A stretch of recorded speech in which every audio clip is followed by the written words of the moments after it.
Bonjour à tous, j'espère que vous allez bien, je suis ravi de vous retrouver pour un nouvel épisode. Dans ce Scientific Day, je vous propose de faire suite à l'épisode de la semaine dernière sur l'acclimatation à la chaleur. Comme nous l'avions dit, pour lutter contre les températures élevées et s'entraîner ou performer du mieux possible dans ces conditions, il faut prévoir une phase d'exposition répétée au chaud afin de déclencher certaines adaptations. Dans cet épisode, j'ai le plaisir de recevoir Nicolas Bouscarène. Chercheur au Centre hospitalier universitaire de La Réunion, Nicolas a réalisé son doctorat sur la thématique de la thermorégulation chez les coureurs d'ultra-endurance. Avec lui, nous allons creuser encore plus la question de l'acclimatation à la chaleur pour que vous ayez toutes les informations nécessaires à la construction de votre période d'acclimatation à vous et que celle-ci soit la plus efficace possible. Allez, c'est parti pour l'épisode d'aujourd'hui, Chaud devant, partie 2. Salut Nicolas, comment ça va ? Bonsoir Cyril, écoute, ça va bien, la journée est finie, il fait nuit à La Réunion, les enfants sont couchés et donc voilà, et merci pour ton invitation d'ailleurs, on va parler de sujets qui me passionnent pas mal, donc content d'être là. Bah écoute, moi je te remercie beaucoup de m'accorder du temps. En plus, on a un peu galéré à trouver un moment où ça marchait. On a eu quelques péripéties de connexion au préalable, mais là, tout fonctionne, donc c'est l'essentiel. Pour que tu te présentes aux auditeurs, j'ai dit une petite bêtise. J'ai dit que tu étais docteur, mais docteur en sciences du sport, et je crois que c'est pas encore le cas. Par contre, tu es déjà médecin, docteur médecin. Est-ce que tu peux juste nous présenter rapidement où tu en es dans ton parcours et ce que tu fais actuellement ? Oui, moi j'ai fait une formation de médecine du sport et je suis médecin de santé publique, donc je suis praticien hospitalier. Là, je travaille au CHU de La Réunion dans le service dans la direction de la recherche clinique et de l'innovation, donc je fais de la recherche et effectivement, j'avais pas assez de mon doctorat en médecine, donc je me suis lancé dans une thèse de sciences il y a 4 ans, thèse qui est dirigée par Guillaume Millet et Sébastien Racinet que tu connais parce que tu les as invités une ou plusieurs fois peut-être pour Guillaume, donc voilà. Et je travaille sur la physiologie de la thermorégulation chez le coureur d'ultra-endurance. Je suis arrivé à La Réunion, j'ai été confronté à la chaleur et ça m'a dit, je me suis dit, tiens, pourquoi pas étudier un petit peu tout ça. Voilà, en gros, donc pas encore docteur en sciences, effectivement. L'année prochaine, normalement. Mais ça ne saurait tarder et je ferai un plaisir de partager ton doctorat, par exemple en description de l'épisode, quand ce sera le cas. Et ben, je te propose qu'on rentre directement dans le sujet qui nous intéresse aujourd'hui, l'acclimatation à la chaleur, avec quelques questions que j'ai envie de te poser. Et la première que je voulais te poser, qui va concerner un peu pourquoi l'acclimatation fonctionne.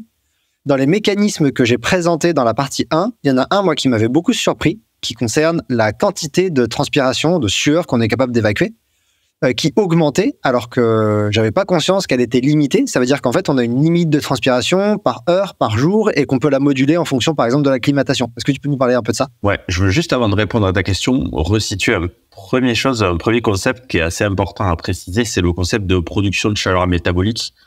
Parce qu'on croit souvent dans l'inconscient collectif que le stress environnemental est le principal problème qu'il y a dans les processus de thermorégulation de l'organisme. Mais ce qu'il faut bien comprendre, c'est que déjà, on produit de la chaleur nous-mêmes. Quand tu vas oxyder tes substrats, produire ton ATP, l'énergie chimique, elle va être transformée pour 20 à 25% en énergie mécanique. Donc, tu vas pouvoir courir, pédaler, nager. Et 75 à 80%, ça va être de la chaleur qui va être produite au niveau musculaire. Et cette chaleur, il va falloir l'évacuer. Et le mécanisme principal et très efficace que l'homme a développé, c'est effectivement la transpiration. Donc, la production de sueur au niveau cutané. Et c'est pas la production de sueur qui va te permettre d'évacuer la chaleur, c'est vraiment le passage de la sueur de l'état liquide à l'état gazeux. Si vous produisez de la sueur et que vous dégoulinez, vous n'allez pas être capable d'évacuer efficacement cette chaleur. Et donc, pour boucler avec ta question, effectivement, on a des limites à cette transpiration. On est quand même très, très efficace. On est sûrement les mammifères les plus efficaces pour évacuer la chaleur dans le monde vivant. C'est ce qui nous permet d'ailleurs d'être sûrement les mammifères les plus efficaces en termes d'endurance. On a entre 2 et 4 millions de glandes sudoripares au niveau cutané, essentiellement réparties sur ce qu'on appelle la peau glabre, donc la peau où il n'y a pas de poils, et tu vas pouvoir produire entre 0,5 à 2 jusqu'à 3 litres de sueur par heure. Et donc ça, c'est un débit sudoral qui est limité et qui va être d'autant plus limité par ce qu'on appelle l'état d'hydratation, donc ta volumétrie de plasma sanguin et ton osmolarité. Donc si tu ne compenses pas ces pertes hydriques et ces pertes de sel, parce que tu perds, au-delà de perdre de l'eau, tu perds aussi du sel au niveau cutané, cet effet de déperdition thermique par la transpiration va être limité. Tu vas monter en température et donc soit tu vas être confronté à des problèmes de santé, soit tu vas devoir arrêter ton effort. Alors c'est super intéressant, il y a plusieurs choses que tu as dit qui me font boucler, par exemple avec ce que Sébastien avait raconté dans l'épisode sur le froid. Il disait qu'on avait un rendement à 25% de l'énergie qu'on produit et utilisée pour le muscle, le reste c'est de la chaleur. Il disait qu'on avait le rendement d'une machine à laver. Donc ça me faisait assez rire. Il disait qu'il n'y a pas que nous, qu'en fait les machines également ont cette perte de chaleur. Non, c'est intéressant. Et moi, je prends un parfait parallèle et on est même moins bon que ça. C'est avec le véhicule. Quand tu conduis ton véhicule, c'est un moteur à combustion. Donc, le gasoil ou le samplon que tu mets dans ta voiture va être brûlé. Et cette combustion va être transformée en énergie mécanique. Donc, va faire bouger tes pistons pour faire avancer ta voiture. Et aussi va être convertie en chaleur. C'est le système de refroidissement de ton véhicule. Et si ton système de refroidissement tombe en panne, comme nous, si notre transpiration fonctionne mal, ta voiture va plus avancer. Et le moteur thermique est plus efficace que nous. C'est un rendement, je crois que c'est autour de 40% de production d'énergie mécanique et 60% d'énergie thermique. Donc le rendement de moteur est plus efficient que le rendement énergétique de l'homme. Ouais. Et du coup, juste pour être sûr que j'ai bien compris, si j'arrive pas à transpirer assez, donc j'arrive pas à thermoréguler assez grâce à la transpiration, le mécanisme numéro 1, ça va être que je vais devoir ralentir mon effort, c'est ça? Exactement, ouais. C'est des mécanismes comportementaux, donc tu vas pouvoir aussi te déshabiller, te mettre à l'ombre, mais l'organisme va te dire, de toute façon, tu n'es plus capable de maintenir cette intensité d'exercice, donc tu vas devoir réduire l'intensité pour réduire cette production de chaleur métabolique. Et si tu arrives à faire sauter ce verrou, à passer au-delà, tu vas te confronter à des risques pour ta santé, et donc c'est ce qu'on appelle le coup de chaleur à l'exercice. On en reparlera peut-être un petit peu plus loin dans l'épisode. Ouais. Ok, ça marche. Deuxième petite question sur les mécanismes. Alors, je rentre pas dans tous les mécanismes parce qu'en fait, quand je me suis intéressé à la revue de littérature sur le sujet, elle est énorme. T'as vraiment plein de choses qui se mettent en place quand tu t'acclimates à la chaleur. Donc, j'en ai un peu parlé dans la partie 1. Je pense qu'on va pas rentrer dans chaque détail ici. J'ai d'autres questions à te poser. Mais il y en a un qui m'avait surpris aussi, ça concernait l'économie du glycogène musculaire. C'est-à-dire que quand il fait chaud, ça laissait sous-entendre que quand il fait chaud, on en consomme plus qu'on devrait. Ouais, alors c'est pas le principal mécanisme de l'acclimatation à la chaleur, qui est un peu moins connu, c'est une description qui est assez ancienne d'ailleurs, mais elle est expliquée par un concept relativement simple qu'il faut peut-être aussi qu'on resitue, c'est le phénomène de redistribution sanguine à l'exercice. Quand tu vas faire un effort physique, le débit cardiaque, donc le volume de sang qui va être éjecté par minute au niveau de ton cœur, va être redistribué au niveau des différents organes qui vont en avoir besoin. Donc, tu fais un effort physique, donc il va y avoir une redistribution sanguine vers le muscle, au détriment notamment du tube digestif, ce qui peut en partie expliquer tous les problèmes digestifs qu'on peut rencontrer en trail ou en ultra. Mais il va y avoir aussi une grosse redistribution sanguine au niveau cutané pour justement faire fonctionner ce mécanisme de thermorégulation. Et de fait, tu vas limiter un petit peu ton apport d'oxygène au niveau musculaire et donc tu vas plutôt travailler sur ta filière anaérobie. Et du coup, tu vas plutôt consommer ton glycogène musculaire, produire un peu plus d'acide lactique en environnement chaud. Et l'acclimatation va te permettre de réorienter un peu tout ça, de refavoriser et de redistribuer le sang au niveau musculaire et de repasser sur ta filière aérobie, et donc d'épargner un petit peu ton glycogène musculaire. Et c'est super intéressant ce que tu dis, et ça me permet de te poser une question que j'avais pas forcément prévue, mais qui me semble importante. Je pense qu'elle va pas être très compliquée pour toi à répondre. Dans les papiers, ils parlent souvent de la différence entre la température centrale et la température cutanée, mais sans trop rentrer dans les détails, dans les études de quelle est la différence entre les deux. Est-ce que les deux sont importantes? Est-ce que les deux sont liés? Pourquoi est-ce qu'on parle des deux pas de la même façon? Tu peux nous en parler un peu? Ouais, bien sûr. Ouais. Donc déjà, il faut savoir que nous, on est un mammifère homéotherme. C'est pas le cas de tous les mammifères ou de tous les êtres vivants. On est un être vivant homéotherme. C'est pas le cas de tous les êtres vivants. Il y a des êtres vivants qui régulent leur température avec leur environnement.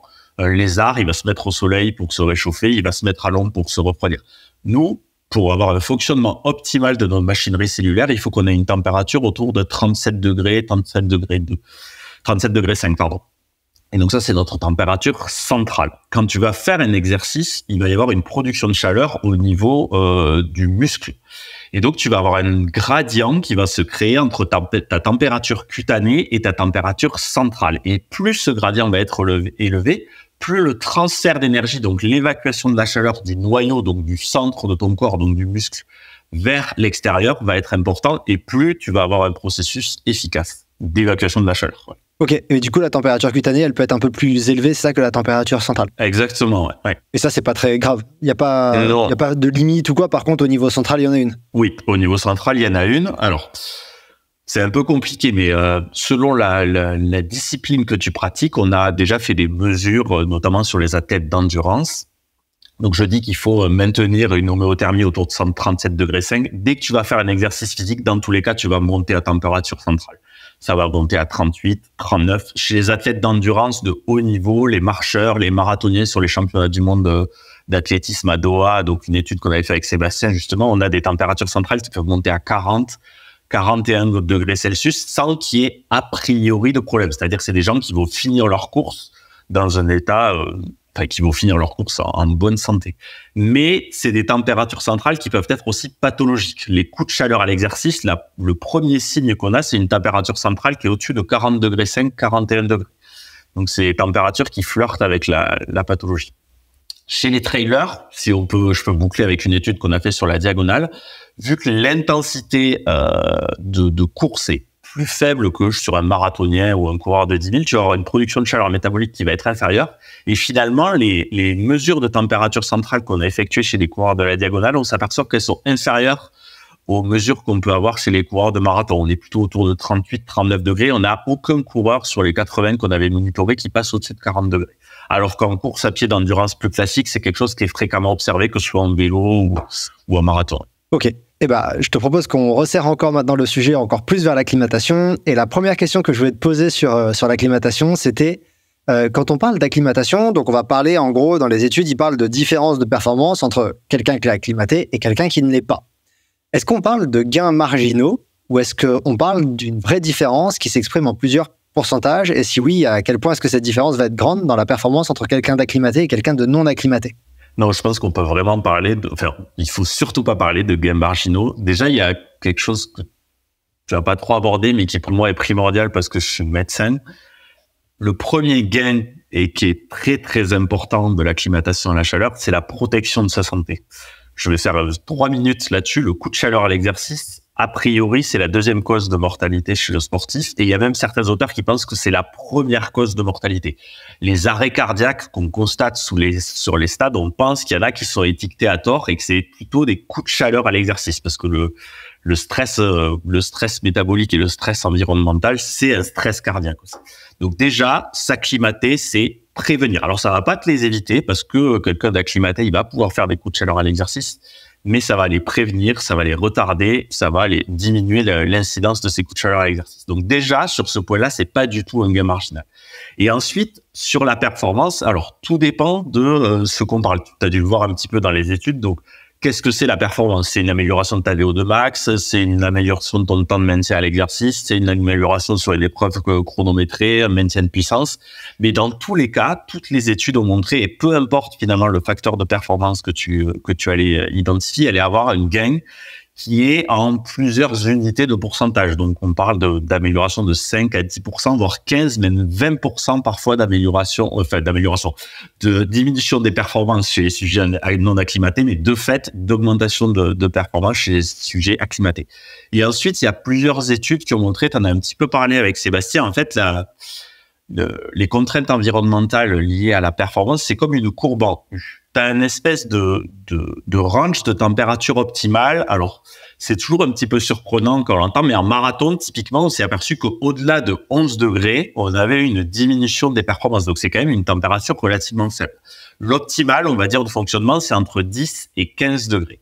Et puis ensuite, plus tu vas t'écarter de ces valeurs, que ce soit en négatif, donc en dessous de 10 degrés ou au-dessus de 15 degrés, et plus tu vas avoir une diminution de performance qui est évaluée entre 0,3 et 0,4%, on va dire, de degrés de température d'écart. Donc, si tu passes de 15 à 25 degrés, donc tu fais x10, donc tu as une perte d'environ 3 à 4% de tes performances. Mais ça peut aller bien au-delà. Je n'ai pas les valeurs, je sais pas si tu as fait c'est quelque chose que je voulais regarder, j'ai pas eu le temps. J'aurais bien aimé mettre ça en perspective avec l'acclimatation à l'altitude. Tu sais, c'est quelque chose qu'on parle tout le temps. Avant de monter le Kilimanjaro, il faut s'acclimater à l'altitude. C'est rentrer vraiment dans l'inconscient collectif. Les athlètes de haut niveau vont faire des stages en altitude. Mais je suis pas convaincu finalement que les problématiques liées à l'altitude soient pas inférieures aux contraintes liées à la chaleur. Et voilà. Mais ça serait intéressant de mettre un petit peu ça en parallèle, ouais. En tout cas, là où je peux te rejoindre, moi, c'est que j'ai le sentiment que l'acclimatation à l'altitude est plus considérée comme quelque chose de sérieux et d'important que l'acclimatation à la chaleur. C'est certain, mais je pense qu'aujourd'hui, mais c'est parce que c'est quelque chose qu'on ne connaissait pas, c'est une erreur. Je pense vraiment que c'est une erreur et que s'acclimater à la chaleur serait au moins aussi bénéfique et je dirais même peut-être plus bénéfique que l'acclimatation à l'altitude. Ouais, je suis 100% d'accord avec toi là-dessus. Alors, une autre question que je voudrais te poser, et ça va te concerner directement, puisque tu vis à La Réunion, moi je vis à Grenoble, il y a des auditeurs qui vont nous écouter, qui vivent en Belgique, à Lille, à Nantes, etc. Est-ce qu'on a tous les mêmes besoins d'acclimatation, ou est-ce que, en fait, bon, la question est peut-être simple, hein, mais est-ce que, en fait, ça dépend de là où tu vis et du delta qu'il va y avoir entre là où tu vis et la compétition que tu vas réaliser, ou le lieu où tu vas tenter de faire une performance ou un entraînement? Ouais, non, la question, elle n'est pas simple. Elle pourrait paraître logique, mais effectivement, tu as très bien utilisé ce terme, c'est le delta auquel tu vas être confronté qui est important. Toutes choses étant égales par ailleurs, parce que le problème aussi, c'est qu'il y a des variabilités inter-individuelles, donc entre l'âge que tu peux avoir, le niveau d'entraînement, le sujet entraîné. Toutes choses étant égales par ailleurs, un sujet plus entraîné que toi qui vit à Grenoble. Tu vis à Grenoble, c'est ça? Ouais, c'est ça. Ouais. Donc, un sujet plus entraîné que toi qui vit à Grenoble va finalement avoir une production de chaleur métabolique qui va être confronté à ça de manière un peu plus intense que toi.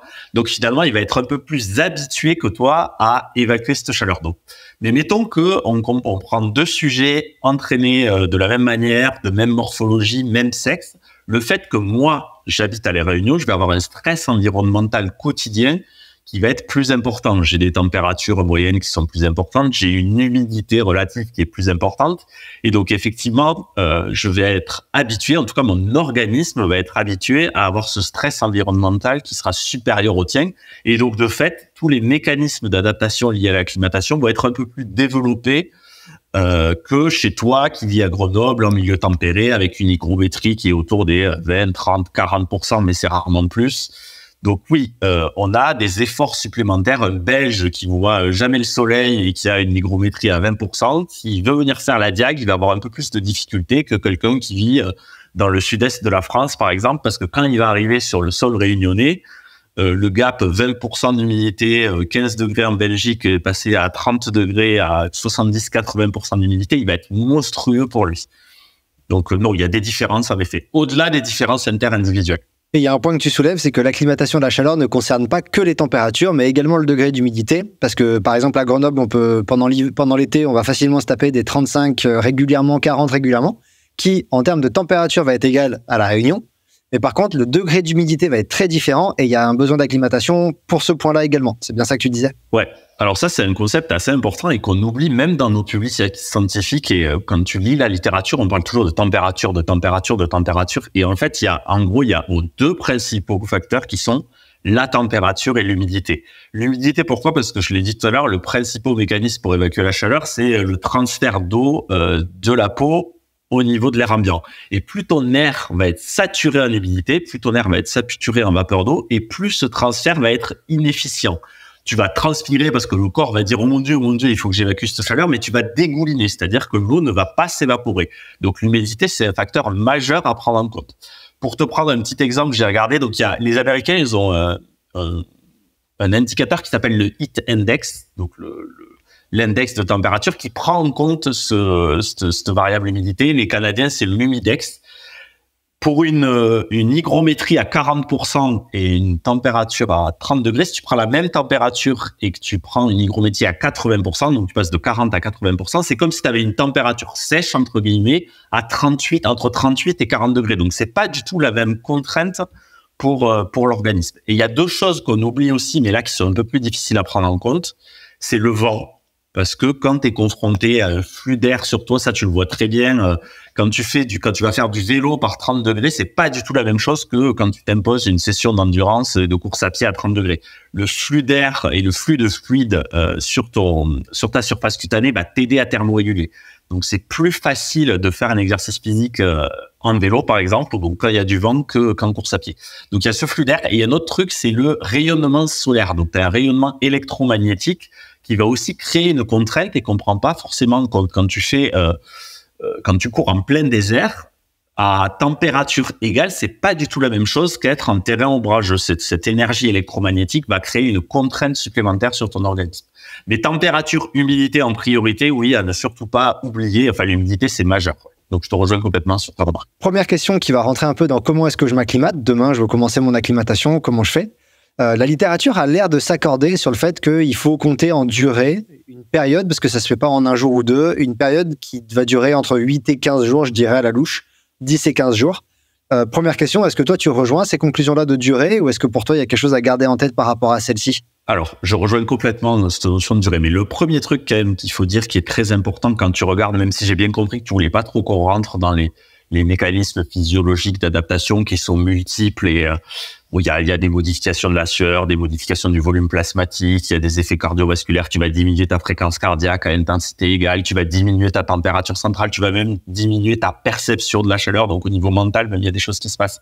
Donc tous ces mécanismes, ils se mettent pas en place tous de la même manière. Mais ce qui est sûr, c'est que dès le premier jour où tu vas te confronter à la chaleur, tu vas quand même avoir une amélioration, une facilitation de ta thermorégulation. Mais effectivement, il y a une grosse amélioration, une grosse optimisation sur les 7 premiers jours, avec une pente très, très importante durant les 7 premiers jours. Et au-delà des 7 premiers jours, on commence à avoir des effets qui se freinent un petit peu. Mais il faut aller au-delà de ces 7 jours. C'est pour ça qu'on dit entre 7 et 15 jours, c'est là où on a des optimisations principales. Il faut vraiment passer ce seuil des 7 premiers jours pour commencer à avoir une petite inflexion sur toutes ces modifications physiologiques.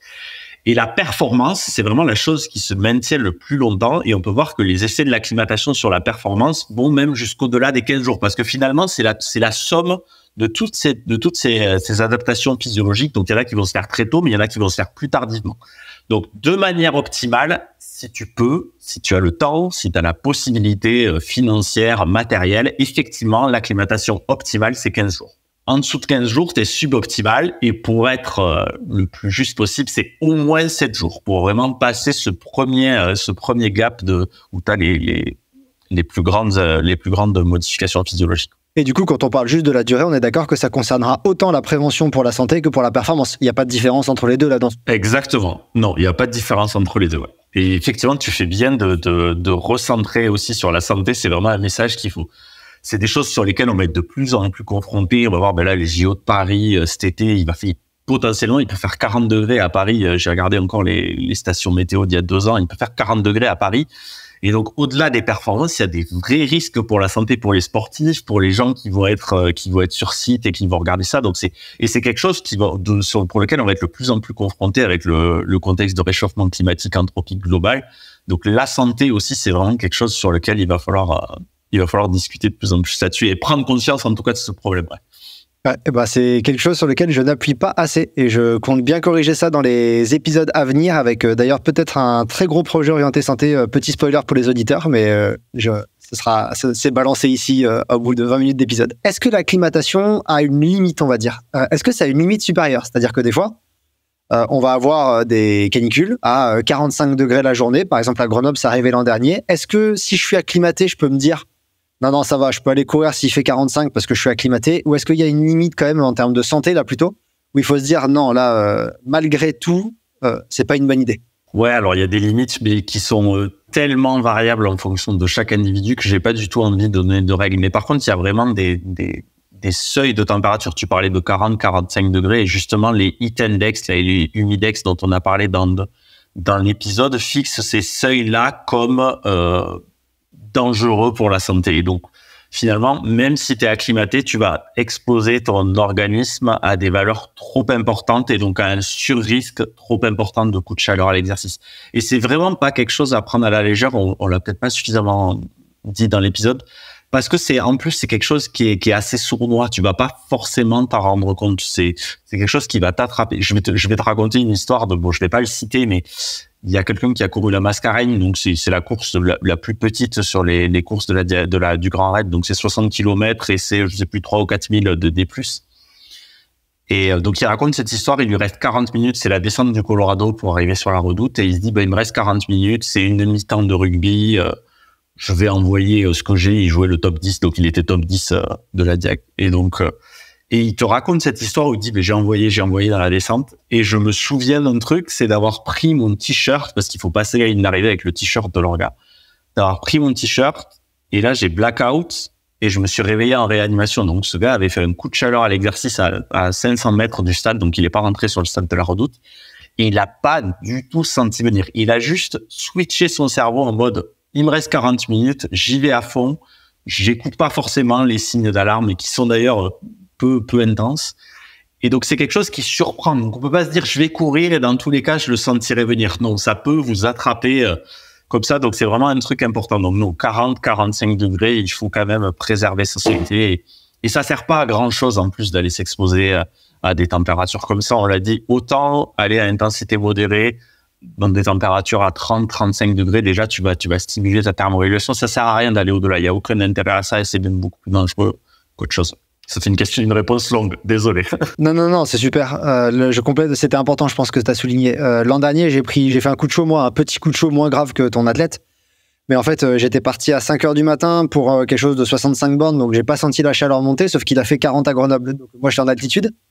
Il faisait moins. J'ai eu un passage sans eau, où là où je voulais me ravitailler d'eau, et c'était à sec, donc j'ai pas pu. Et en fait, dans la dernière montée du dernier sommet que je faisais avec ma compagne, là, il y a un moment où je me suis vraiment arrêté. Genre, attends, là, ça va pas du tout. J'arrive pas à avancer, en fait. Et en fait, 5 minutes après, j'étais assis dans une grotte qu'il y a sur le chemin parce qu'il faisait frais. J'étais assis par terre à gare en me disant, non, mais ça va pas du tout. Je titube, je tiens pas droit. Et là, c'était un tout petit coup de chaleur parce que j'étais à basse intensité. Pour l'athlète dont tu parles, à haute intensité, c'est peut-être plus grave. Et je l'ai pas senti venir une seule seconde. Il a vraiment fallu que je n'arrive plus à avancer pour me dire, non, là, il y a un problème. Ouais, alors toi, ce que tu as vécu, c'est peut-être ce qu'on appelle un épuisement à la chaleur. Tu veux, tu as justement le phénomène de redistribution sanguine qui est un petit peu piégé au niveau cutané. Et donc, tu vas avoir, tu peux plus avancer, plus de performance, tu es fatigué, tu es obligé de t'arrêter parce que ton corps te dit stop, attention, ça va pas du tout. Quand on a les troubles neurologiques qui interviennent, quelqu'un qui va être irritable, qui va être délirant, parce que parfois c'est du délire. J'ai eu d'autres histoires où quelqu'un était hyper content. Ouais, je suis hyper bien, ça va vachement bien, je suis beaucoup mieux que d'habitude. Un trouble de la conscience, une agitation, c'est là où on bascule sur le coup de chaleur à l'exercice. Le diagnostic, c'est la température centrale, tu peux pas avoir. Mais quand vous êtes confronté à quelqu'un qui commence à avoir des troubles neurologiques, là, il faut faire attention. C'est une urgence médicale et la chose à faire, si vous avez quelque chose à faire, c'est essayer de faire tomber la température centrale le plus rapidement possible. Donc, tu parlais de François Daen et qui s'est complètement immergé, mais c'est vraiment la meilleure des solutions. Il faut immerger le corps de la personne dans une rivière ou alors mouiller un linge mouillé et le mettre sur son corps pour faire baisser sa température centrale le plus rapidement possible. On n'a pas trop parlé de prévention et de médecine, mais c'est important. Non, c'est vrai qu'on aurait dû. Est-ce que tu parles on parle de coup de chaud, d'hyperthermie, juste c'est la même chose ou c'est des phénomènes différents? C'est un continuum de symptômes. Donc, tu peux avoir des troubles digestifs, des crampes à la chaleur. Et ensuite, tu as heat exhaustion, donc la fatigue à la chaleur ou l'épuisement à la chaleur. Donc, ça, c'est pas une urgence médicale. C'est juste ton corps qui va dire, attention, il faut que tu ralentisses. T'es fatigué, tu peux avoir la tête qui tourne, malaise, plus d'énergie. C'est un peu ce que tu décris. Et ensuite, il y a vraiment le coup de chaleur à l'exercice. Et là, c'est vraiment l'urgence médicale. Et là, c'est un phénomène d'emballement. T'as la température centrale qui va passer au-dessus de 40, 41 degrés. T'as des mécanismes inflammatoires qui vont se mettre en œuvre. T'as une défaillance multiviscérale, donc tu peux perdre ton rein, tu vas perdre ton foie, tu vas avoir des troubles neurologiques. Donc, c'est pas du tout la même chose. Non, c'est vraiment encore une fois une urgence médicale. On peut en mourir très, très clairement. Ou on peut, il y a 2 ans, il y a quelqu'un qui a été vassané de la Réunion, greffe hépatique, greffe rénale sur coup de chaleur à l'exercice. À 30 ans, c'est un peu désespérant ouais.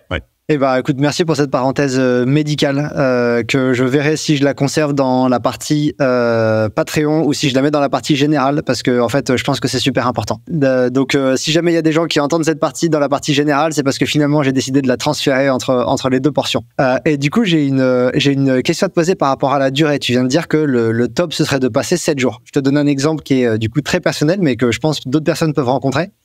Je prends le départ d'une course samedi, donc dans 5 jours, et jusqu'à dimanche, là, donc jusqu'à hier, il faisait 19 à Grenoble. Il faisait 15, 17, 18, 19. Et aujourd'hui, on est le premier jour à 30 degrés. Donc, c'était pour moi matériellement impossible de faire les jours d'acclimatation parce que j'ai pas de chambre hyperthermique. Je suis obligé de faire avec mon environnement et j'aurai pas les 7 jours. Est-ce qu'il existe des méthodes, des techniques, des choses qui peuvent accélérer un peu ces 7 jours ou est-ce que je suis un peu foutu et tant pis, je suis dans ma durée, j'ai pas le choix? Alors, il y a plein de choses à aborder dans cette question. C'est pas évident. Bon, t'as parlé de chambre climatique. On va quand même balayer ce truc. Donc, il y a effectivement de plus en plus des choses qui se développent, mais qui sont pas a priori disponibles pour tout le monde. C'est des chambres bioclimatiques. Donc, c'est des chambres, en gros, des pièces où on arrive à moduler à la fois la température, à la fois l'hygrométrie. Et donc, les sportifs élites peuvent rester à Grenoble ou au Krebs à Montpellier, par exemple. Je sais que où travaille Sébastien aujourd'hui, il y a une chambre climatique. Donc, tu peux aller t'entraîner par 35 degrés, 80% d'humidité si tu veux. Mais ça, c'est pas accessible pour le commun des mortels. Donc, il y a des stratégies. Si tu sais que tu vas faire une course en environnement chaud et que malheureusement, ton emploi du temps va pas te permettre parce que peut-être que l'environnement... comme tu le dis une semaine avant, ne te permet pas ça. Il y a des stratégies d'exposition passive à la chaleur. On est moins efficace que les expositions actives et que les expositions aux environnements chauds, mais c'est quelque chose qui est efficace. Donc, tu peux prendre des bains dans une eau supérieure à 40 degrés. Donc là, tu vas stimuler tes processus de thermorégulation. Tu peux aller faire des stages en sauna, aller au hammam. Alors, il y en a qui le font juste avant une séance. Donc, avant d'aller faire ta séance comme tu as fait là il y a 2 heures, tu aurais pu te mettre dans un sauna, stimuler un petit peu tes process de thermorégulation et aller t'imposer ta séance derrière. Inversement, tu peux aller faire ta séance et une fois que tu rentres, tu vas au sauna et là, tu as une grosse production de chaleur métabolique liée à ta sortie en environnement tempéré et tu vas d'autant plus solliciter ton organisme parce que tu vas l'exposer à des températures chaudes et ou humides selon si tu choisis un sauna et hammam. Donc, il y a des stratégies dites un peu plus passives qui vont te permettre un petit peu d'adapter ton organisme. Après, je reboucle quand même avec ce que je disais. Il faut pas oublier qu'au-delà de 11 degrés, déjà, alors même si t'es pas confronté à 30 degrés, tu travailles ta thermorégulation. Un sujet entraîné va être plus... va performer mieux qu'un sujet non entraîné en environnement chaud parce que il aura justement été confronté à une production de chaleur métabolique plus intense. Au-delà de 11 degrés, déjà, tu fais travailler tes processus de thermorégulation. Tu me dis qu'il fait chaud là à 5 jours de ta course. Donc la question va être de se dire, est-ce que je m'impose une séance où je vais solliciter mon organisme et donc puiser dans mes réserves pour me permettre de bénéficier de ces 5 jours d'acclimatation? Mais ça, il va falloir le contrebalancer avec la fatigue que ça va te créer, avec la perturbation dans ta phase d'affûtage.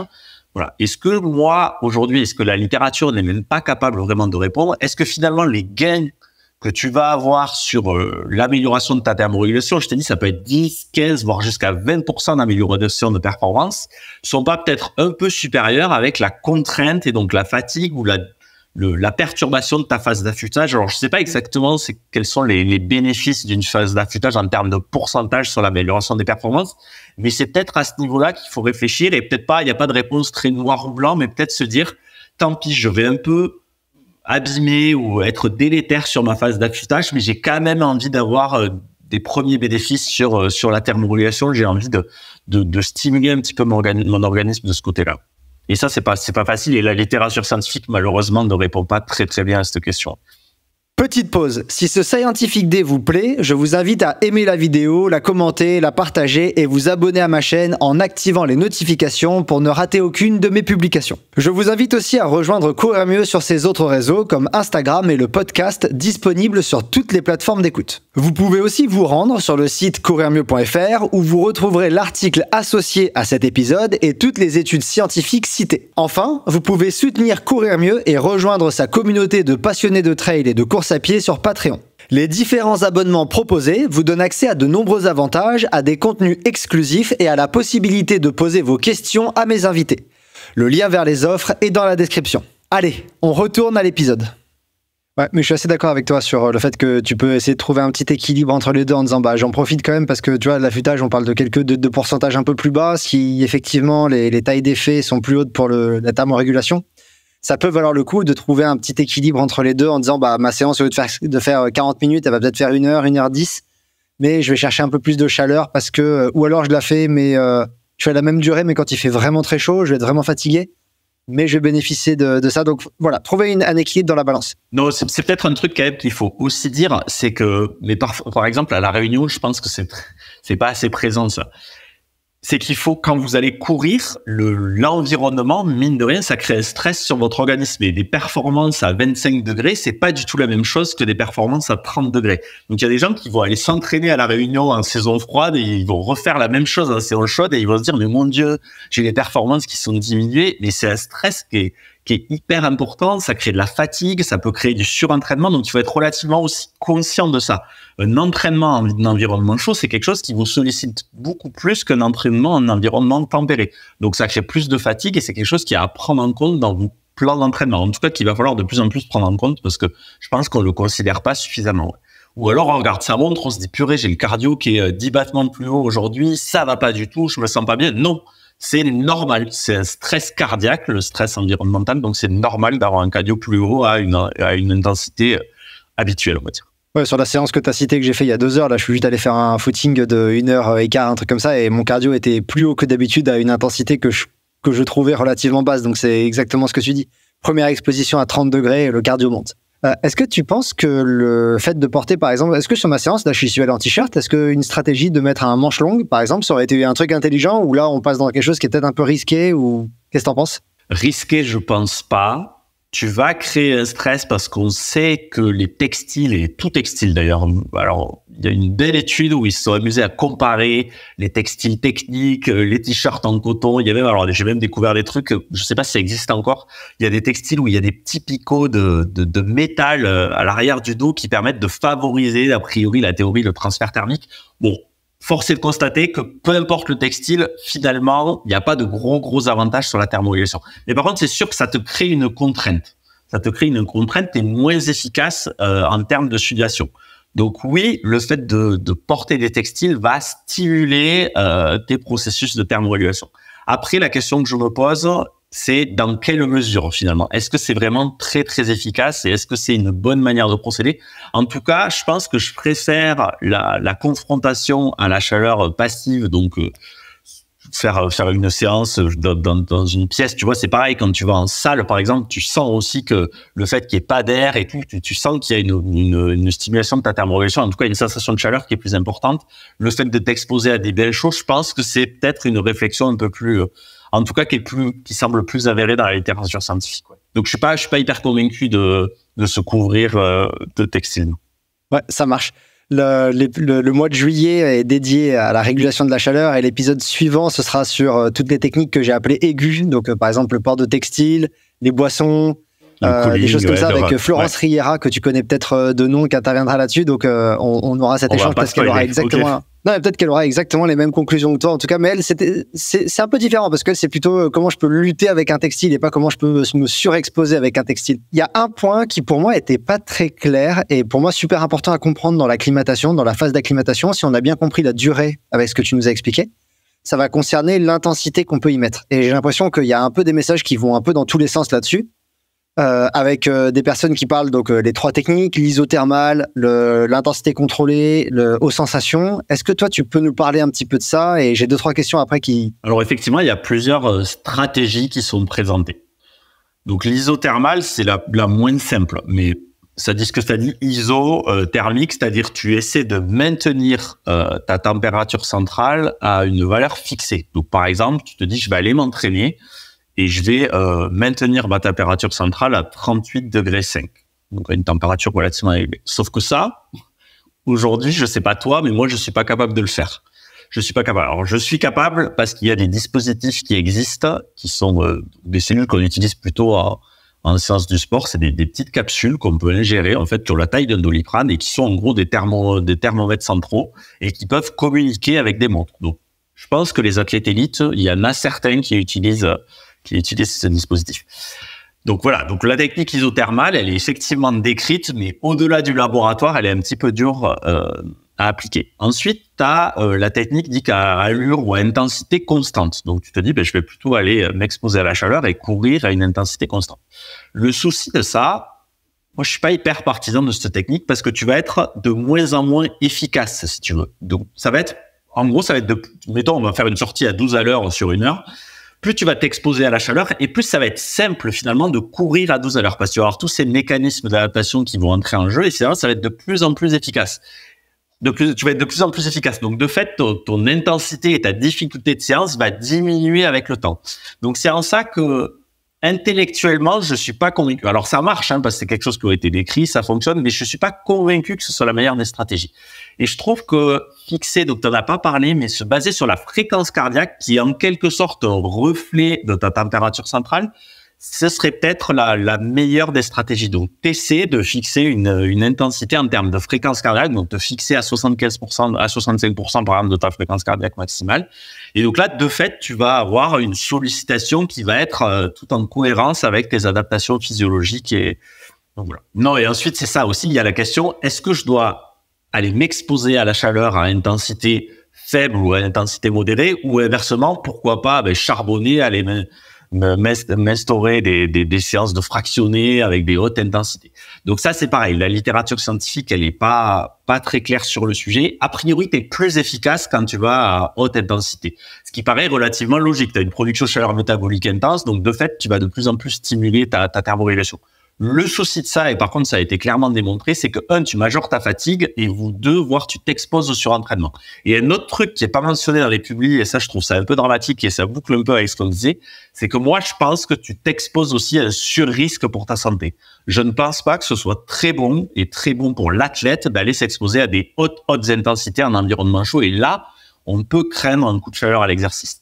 Donc, je pense qu'il faut se limiter à des intensités faible, voire modéré, en tout cas à des intensités auxquelles on va être confronté. Je pense que si tu te confrontes à un ultra, aller courir une diagonale à La Réunion, pour moi, il y a peu de logique de s'imposer des intensités très, très élevées.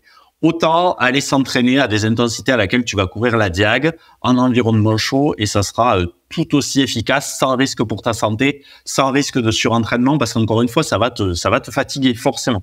Ça va te fatiguer d'autant plus qu'une séance de fractionné en environnement tempéré. Dans ce que tu dis là, tu gardes ta séance de fractionné pour en fait juste un soir ou un matin quand il fait pas chaud et le reste tu le fais en exposition chaude. Je pense, ouais. Je pense, en tout cas, la littérature n'est pas franche, mais l'intensité modérée, c'est sûr que ça fonctionne. Tu as une bonne acclimatation, les processus à intensité modérée fonctionnent, tu as une bonne acclimatation en 15 jours, donc c'est ce qu'on dit depuis tout à l'heure, ça fonctionne. Donc, il n'y a pas de raison pour moi de pas s'exposer à ça. Et en contrôlant sa fréquence cardiaque, pour moi, c'est le plus simple finalement, parce qu'en plus, on a l'habitude de travailler comme ça en entraînement. Alors, je suis pas entraîneur, mais c'est quelque chose de relativement simple. On a tous une montre, un cardio-fréquence-mètre et voilà. Ouais, moi, c'est ce que je disais souvent à tout le monde. Le seul outil un des plus outils dont tu as vraiment besoin, si tu veux vraiment les capteurs de puissance, etc. Je suis jamais très fan de ça. Pour moi, il y en a un seul qui ment pas. C'est la ceinture de fréquence cardiaque. Alors, je veux pas te mettre en opposition avec ton directeur de thèse, mais je pense que tu vas être d'accord avec Sébastien.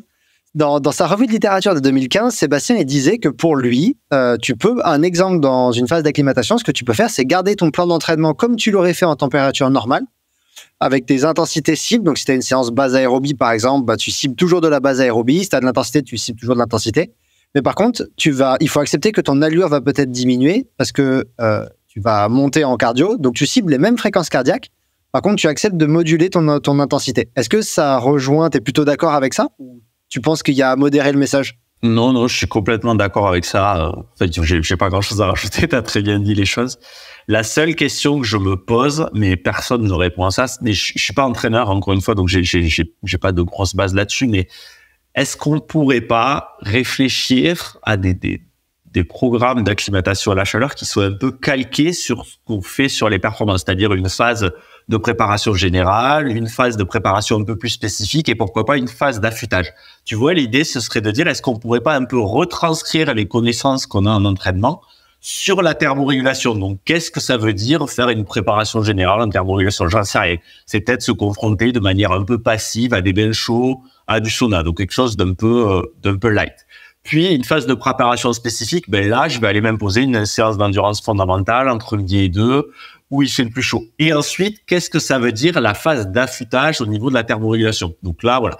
Bon, là, pour l'instant, encore une fois, la science ne répond pas du tout, mais peut-être qu'il y aurait quelque chose à calquer un petit peu de ce côté-là et ça pourrait être intéressant. Mais en tout cas, oui, par contre, pour boucler avec ta question, je rejoins complètement Sébastien. Je pense qu'il faut pas chambouler tous ces programmes d'entraînement et au contraire, travailler avec sa fréquence cardiaque. Donc, comme tu disais, programmer ses séances sur sa fréquence cardiaque et accepter parce qu'on va devoir le faire. Il faut pas se sentir plus fatigué que d'habitude. C'est normal que notre intensité diminue. C'est tout à fait normal.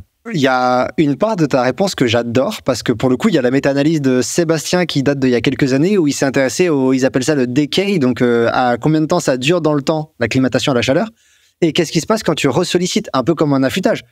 T'as tes gros gains, enfin, ça me fait penser à ça, ce que tu as dit, t'as tes gros gains d'acclimatation, tu n'en fais plus parce que tu es en phase d'affûtage par exemple, tu es tranquille. Et pendant cette phase-là, tu refais une séance d'exposition à la chaleur forte et tu revois que tu remontes très fort sur tes gains, mais tu n'accumules pas la forte fatigue que ça peut engendrer. Alors aujourd'hui, on parle dans le vent, toi et moi, on ne sait pas encore si ça marche vraiment, mais ça semble quand même assez logique avec cette méta-analyse dont j'ai parlé dans la partie 1. Ouais, c'est exactement d'ailleurs ce qui se dit et les recos qui sont le mieux. Le mieux, je vais te dire le mieux, c'est, on va partir de la diag. Le mieux, je pense, c'est tu viens 15 jours, 3 semaines avant, à la réunion, et tu te prépares et tu t'acclimates sur tes 3 semaines, sur tes 15 jours, en prenant en compte ta phase d'affûtage. C'est le mieux. Mais ça, personne ou pas grand monde ne peut le faire. Prendre 3 semaines de congé pour aller faire les diags, ça va. Donc, ce qui est recommandé, effectivement, c'est de s'exposer à la chaleur sur notre lieu de vie, soit de manière passive, soit de manière active. Et ton organisme va en quelque sorte s'habituer, être plus réactif. Et après, tu te réexposes. Alors, soit tu viens juste une semaine avant. Et déjà, le fait de se réexposer à la chaleur va rappeler un petit peu tous les mécanismes d'adaptation que tu as mis en place. Soit tu fais des séances de sauna ou de bain chaud, etc. Mais effectivement, il faut pas se dire je me suis entraîné en juin et la diag c'est en octobre, finalement ça ne sert à rien. Si ça va servir, c'est sûr, ton organisme déjà va s'adapter sur le moment et en fait quand tu vas rappeler tous ces mécanismes physiologiques, ils vont revenir de manière plus rapide, de manière plus optimale. Donc oui, c'est quelque chose qui est important. Mais il n'y a pas de modification, malheureusement, et comme tout en sport, il n'y a pas de modification phénotypique sur le long terme. Je vais te prendre un exemple très concret. À La Réunion, en gros, on a 2 saisons, une saison froide, une saison chaude. C'est pas parce que tu t'es acclimaté la saison chaude, quand tu vas passer ta saison froide, quand revient les premières chaleurs, là, justement, en septembre ou en octobre, il faut quasiment tout recommencer. On n'a pas gardé d'acclimatation sur le long terme. On parle en gros de perte de 2 à 3% par jour. Donc, c'est quelque chose qui se fait, tu perds toutes les adaptations de manière progressive, mais ça dure pas 4, 5, 6 mois. Il va falloir régulièrement se réexposer. Tu peux te réexposer un jour par semaine. Par exemple, si tu as fait une grosse phase de préparation pendant 3 semaines, tu t'es fait des blocs d'entraînement en environnement chaud. Après, tu peux te dire, je vais me réexposer 1 fois par semaine, 2 fois par semaine, un petit peu à la chaleur pour redéclencher un petit peu tous ces mécanismes que tu as mis en place. Mais comme tu l'as dit, on parle un peu d'allemand aussi parce qu'il n'y a pas de malheureusement, il n'y a pas de recette toute faite. Il faut être capable de jongler un petit peu avec tout ce qu'on a à notre disposition et surtout avec notre planning, qui est pas toujours évident. Ouais, alors j'ai eu quelques commentaires comme ça sur la chaîne de manière générale en disant c'est quoi ces épisodes, c'est jamais tranché, on n'a jamais de réponse, mais malheureusement dans la science ne sert pas à ça en tout cas. Enfin, il y a des réponses qui sont super tranchées. Hein. Il y a en science, est-ce que se taper avec un marteau sur des orteils, ça fait courir vite? La réponse est non. Mais il y a là de ce qu'on discute, c'est jamais tranché. Il faut accepter de mettre des petits ingrédients et c'est le but de l'entraînement. Hein. Donc voilà. Et alors ce que je veux dire, c'est que j'ai une petite pensée pour Simon Gosselin qui est aux États-Unis depuis 2 mois, en train de faire une grosse acclimatation pour courir la Western States. Là, je crois qu'il commence à moins subir la chaleur, mais c'est vrai que on parle de la diag, mais tu vois, la Western, alors là, je crois que c'est du chaud sec, mais il fait super chaud, c'est un four. Il fait très, très chaud, ouais.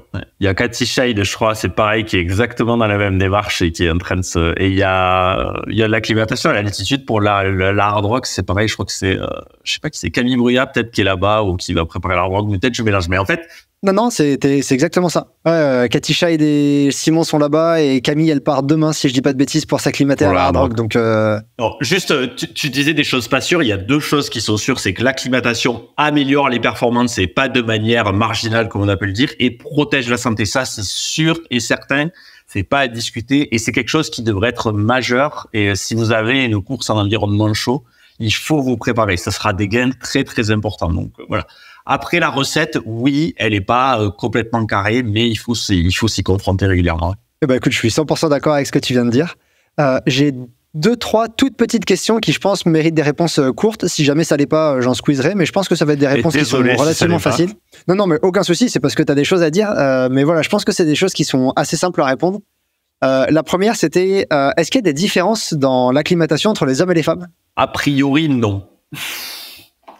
En tout cas, toutes choses étant égales par ailleurs, c'est toujours pareil. Souvent, on compare les hommes et les femmes, mais ils vont avoir des volumétries d'entraînement différents, ils vont avoir des corpulences différents.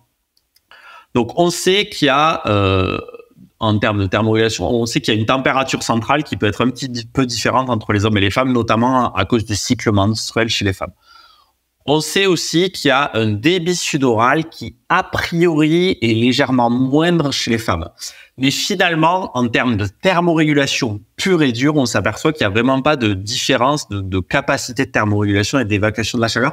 Il y aurait a priori des différences, mais ce serait vraiment dans des environnements très, très externes où les hommes auraient peut-être un léger avantage. Mais sur une course et sur des environnements dits classiques, en tout cas ce qu'on peut rencontrer, il n'y a pas de différence majeure. En tout cas, la littérature ne donne pas de différence majeure entre les hommes et les femmes. Et c'est pareil d'ailleurs avec les sujets âgés. On a souvent dit que les sujets âgés thermorégulaient moins bien. Et en fait, c'est pas vraiment le cas. On s'aperçoit qu'ils ont les mêmes capacités de thermorégulation. Le seul souci, c'est que c'est des personnes qui vont souvent rester enfermées, donc qui vont moins s'exposer aux contraintes environnementales, donc qui vont finalement moins être acclimatées et qui sont un peu plus sédentaires. Donc de fait, ils vont, pareil, moins confronter leur organisme à cette production de chaleur métabolique et moins activer leur processus de thermorégulation. Mais un sujet âgé qui va s'exposer à l'environnement chaud et qui reste actif va a priori avoir les mêmes capacités qu'un sujet qui a 30-40 ans. Il n'y aurait pas de diminution des performances de thermorégulation chez le sujet âgé. Ok, super clair. Je suis désolé, j'ai un peu débordé, mais... Non, c'est très bien. C'est quoi le ou les signes d'une acclimatation réussie? Quand est-ce que nous, qui n'avons pas 50 000 outils, on pourrait se dire, je pense que mon acclimatation, elle est bonne là? C'est relativement simple. C'est quand tu vas pouvoir produire finalement la même intensité, la même performance avec des températures supérieures. Il y a un très beau travail qui avait été fait par Sébastien, justement, où ils ont pris un coureur danois de vélo. On n'est pas sur la course à pied, mais la réflexion est la même. Ils lui ont fait faire un contre-la-montre au Danemark de 40 km. Et puis après, il est venu à Doha, au Qatar. Ils lui ont fait faire le même contre-la-montre, la même distance, le même dénivelé. Les performances ont baissé, alors je ne sais plus exactement les chiffres, mais je crois que c'est 16%. Donc dès qu'il s'est posé au Qatar, contre-la-montre, il a une diminution des performances et de maintien de sa puissance qui a baissé de 16%. Et au bout de la 3e semaine d'acclimatation, donc au bout de 3e semaine sur le sol qatari, il a été capable de reproduire, alors c'est pas parfait, mais quasiment les mêmes performances que sur le contre-la-montre qu'il avait fait au Danemark. Donc finalement, il a été capable de s'adapter complètement à la différence de température et d'hygrométrie qu'il y avait entre le Danemark et le Qatar. Donc l'idée, c'est de se dire, dès que je suis capable de maintenir à peu près les mêmes intensités à des fréquences cardiaques comparables, je peux considérer que le taf est fait. Ouais. Ok, ouais. Donc typiquement, tu fais une séance de sortie longue, tu vois que tu as été revenu à tes fréquences cardiaques que tu connais à peu près à quelques BPM près, tu peux te dire là je suis bon. C'est ça, exactement. Et la dernière petite question qui peut-être sort un peu de ton champ d'expertise, si c'est le cas, je suis désolé, n'hésite pas à dire qu'au pire tu connais pas. Il n'y a pas de problème. Est-ce que tu penses qu'il y a un besoin de consommation d'électrolytes plus élevé par l'alimentation, par la boisson quand tu es en phase d'acclimatation? Et moi je dirais surtout de sodium, parce que les autres, apparemment, il n'y a jamais trop de problèmes d'après la littérature. Magnésium, potassium, etc. Apparemment, jamais trop de soucis. Par contre, sodium, est-ce que tu penses qu'il y a un besoin d'en consommer plus quand on est en phase d'acclimatation? Non, je te remercie pour cette question parce qu'elle est hyper importante pour un autre point que tu n'as pas forcément abordé dans la question, mais qu'on va aborder. Oui, c'est sûr et certain. Quand tu es en phase d'acclimatation ou quand tu es exposé à la chaleur, tu as besoin de te supplémenter de manière un peu plus importante en eau, déjà, de fait, et en sel. Parce que la sueur, c'est une perte essentiellement d'eau, de sel, de sodium, donc de chlore et de potassium. Plus tu vas être acclimaté et plus ton corps va dire attention, on va limiter ces pertes en sel. Donc, il va être capable de réabsorber finalement le sel qu'il aurait fait sortir par la sueur avant acclimatation. Mais il n'empêche que tu vas perdre de l'eau et que tu vas perdre du sel. Ça, c'est important. Pourquoi? Donc, il faut, oui, se supplémenter de manière un peu plus importante en sel en phase d'acclimatation. Mais surtout, là où il faut être très, très attentif, c'est sur l'apport de glucides. Quand tu vas faire un exercice physique en environnement chaud, tu vas avoir de fait et obligatoirement une volumétrie d'absorption d'eau qui va être supérieure à ce que tu as l'habitude de faire en environnement tempéré. Et le souci, c'est que les gens, ils adaptent pas du tout leur boisson d'effort. C'est-à-dire que tu te dis, bon, moi, il me faut 70 grammes de glucideur quand tu fais de l'ultra ou 80. Bon, tu connais un petit peu les chiffres de la littérature. Et donc, si tu doses tes glucides de la même manière en milieu tempéré qu'en environnement chaud, de fait, en environnement chaud, tu vas boire plus, donc tu vas ingérer beaucoup plus de glucides. Donc, au niveau digestif, ça peut poser pas mal de problèmes parce que tu vas continuer à boire tes gels, à prendre tes gommes. Et finalement, tu vas pas faire attention à le fait que tu vas ingérer beaucoup plus de glucides via l'hydratation qu'en environnement tempéré. Donc, ça, c'est vraiment quelque chose aussi qui est à prendre en compte. Votre ingestion de glucides par heure de course doit être modulée, en tout cas dans la boisson, en fonction des températures auxquelles vous allez être confronté, parce que de fait, vous allez boire plus et donc ingérer par la même manière que ce glucide. Je ne sais pas si j'ai été clair. Si, c'est super clair. Et du coup, ça rejoint un conseil que je donne aux athlètes que j'entraîne, je le partage maintenant, c'est je leur dis toujours de séparer l'eau de leur boisson d'effort. C'est-à-dire que, par exemple, moi, je suis pas très fan de l'idée d'avoir 2 flasques de boisson d'effort isotonique, parce que ça veut dire que tu ne bois que de la boisson isotonique. Et là, dans l'exemple que tu donnes, c'est le cas. C'est-à-dire que tu pourrais avoir une flasque d'isotonique que tu ne changes pas, qu'il fasse froid ou qu'il fasse chaud. Et celle que tu bois plus, ou les 2 autres que tu bois plus, c'est celle d'eau. Au moins, tu sépares les choses. Mais parce que si tu mélanges tout, là, tu vas commencer à te creuser la tête. C'est un très bon conseil. Et même, il faudrait 3 flasques. Mais ça, t'en parleras avec ta prochaine invitée. C'est que moi, il y a une flasque même quasiment que j'utilise pour m'arroser. Donc, tu parleras de ça. Donc, je tease finalement là. Mais il faut aussi avoir de l'eau finalement pour régulièrement s'humidifier et favoriser ces processus d'éthermorégulation. Mais en tout cas, ouais, le fait d'avoir une flasque de flotte et une flasque de boisson isotonique, c'est très important pour faciliter ces calculs. Mais en tout cas, le prendre en compte, c'est très, très important. Ouais. On pense à François Daen qui s'est immergé complètement sur la dernière diag. Je pense qu'il n'a pas fait pour rien. Magnifiques photos. Non, c'est super. Il a permis de superbes illustrations. Effectivement, il n'a pas fait pour rien. Ouais. Ah ouais, non, mais je pense que le fait de se refroidir par l'eau, on en parlera, d'autant que si j'ai bien compris de ce que j'ai commencé à lire, toutes les zones n'ont pas le même intérêt quand tu refroidis avec l'eau. Donc, j'invite les auditeurs au prochain épisode, au prochain Scientific Day. Dernière question, Nicolas, avant qu'on ait notre petit échange pour les abonnés Patreon. Si les gens veulent suivre ton actualité scientifique, où est-ce qu'on peut te retrouver ? Principalement sur Twitter. Alors, je suis pas un fanat des réseaux sociaux, mais en tout cas, dès qu'on sort une publication. Alors moi, je travaille beaucoup autour du sport et des sciences du sport en général, mais dès qu'on sort là, on a sorti un papier sur le sommeil en ultra trail, par exemple, je le retransmets régulièrement sur Twitter. Et ensuite, j'essaie de créer de faciliter la vulgarisation scientifique, mais donc j'ai créé il y a un site internet qui s'appelle Éruption. Donc c'est à la base c'était le nom d'une étude et finalement donc c'est un site internet où on va essayer un petit peu de vulgariser.